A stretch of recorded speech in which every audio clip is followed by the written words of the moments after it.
Hello friends, आपका स्वागत है हमारे चैनल पी एंड के क्लासेज में। आज हम बात करेंगे मोस्ट इम्पोर्टेंट टॉपिक है विटामिन्स। ज़्यादातर सभी एग्जाम्स में ये टॉपिक पूछा जाता है, कोई ना कोई विटामिन्स एग्जाम में पूछा जाता है।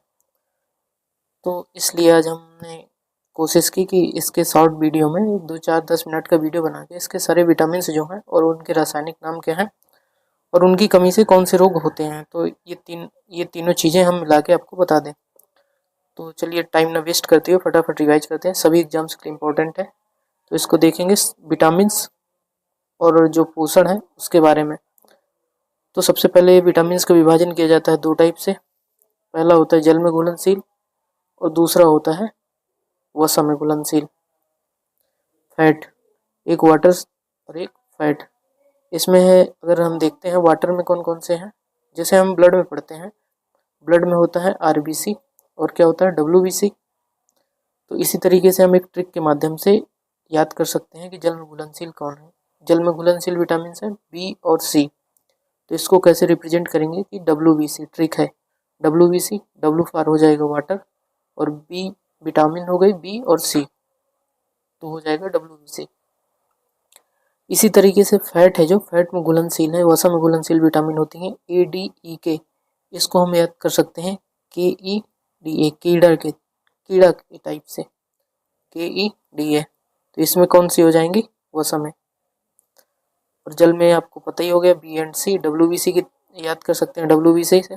अब आते हैं विटामिन में, मेन विटामिन। विटामिन ए है रतौंधी, इसका रासायनिक नाम है रेटिनॉल और इसकी कमी से रोग कौन सा हो जाता है, रेटिनॉल। दूसरा है विटामिन बी1, थायमिन, रासायनिक नाम उसका थायमिन। रोग कौन सा हो जाता है, बेरीबेरी। बी1 की कमी से बेरीबेरी। बी2 की राइबोफ्लेविन, रासायनिक नाम।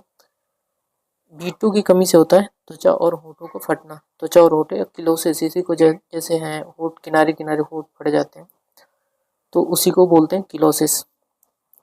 विटामिन बी12 हो गया राइबोफ्लेविन। विटामिन बी3, इसको हम थोड़ा और जूम कर लेते हैं, इसके बाद देखते हैं।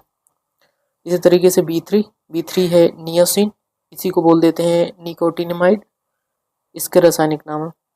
इससे होता क्या है, रोग कौन से इसकी कमी से, पिलाग्रा के अलावा इसी को बोलते हैं 4D सिंड्रोम भी होता है।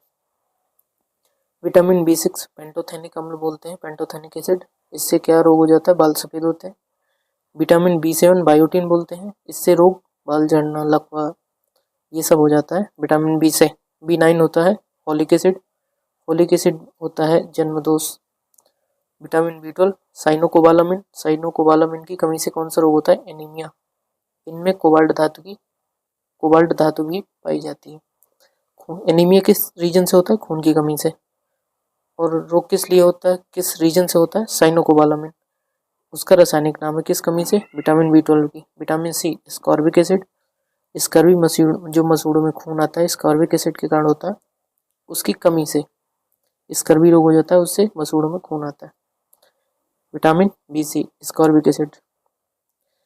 विटामिन जो डी है, इसका रासायनिक नाम है कैल्सीफेरोल, विटामिन डी, और इससे रोग हो जाता है इसमें दो चीज़ें याद रखेंगे, एक बच्चों में होता है, अगर कैल्सीफेरोल है रासायनिक नाम विटामिन डी का, विटामिन डी की अगर कमी होती है तो दो टाइप से इसको याद रखेंगे, पहला बच्चों में, दूसरा वयस्क में। बच्चों में होता है रिकेट्स, विटामिन डी की कमी से बच्चों में होता है रिकेट्स, और वयस्क में हो जाता है ऑस्टियोमलेशिया। विटामिन डी की कमी से हम दो रोग पढ़ लिए कि कैल्सीफेरोल इसका रासायनिक नाम होता है, इसकी कमी से रोग होता है बच्चों में रिकेट्स और वयस्कों में ऑस्टियोमलेशिया, सूखा रोग जिसे बोलते हैं, इसमें हड्डियां कमजोर हो जाती हैं बच्चों की।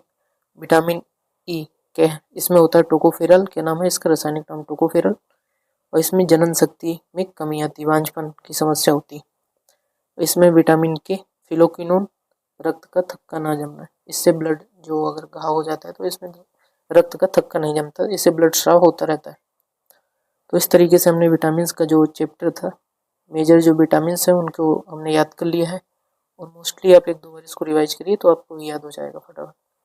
इसी तरीके से जो हमने बताए थे, जो जल में घुलनशील और वसा में घुलनशील, इनको आप दोनों को याद रख सकते हैं, ये भी कई बार एग्जाम में पूछा जाता है अक्सर। तो थैंक यू दोस्तों, मिलते हैं फिर नेक्स्ट वीडियो में, आज के लिए इतना ही। धन्यवाद। अपना और अपनों का ख्याल रखें और इसको एक बार ध्यान से रिवाइज जरूर कर लें, नहीं तो जितना तेज से याद भी होता है उतनी तेज से ये भूल भी जाता है। ओके, धन्यवाद दोस्तों, थैंक यू।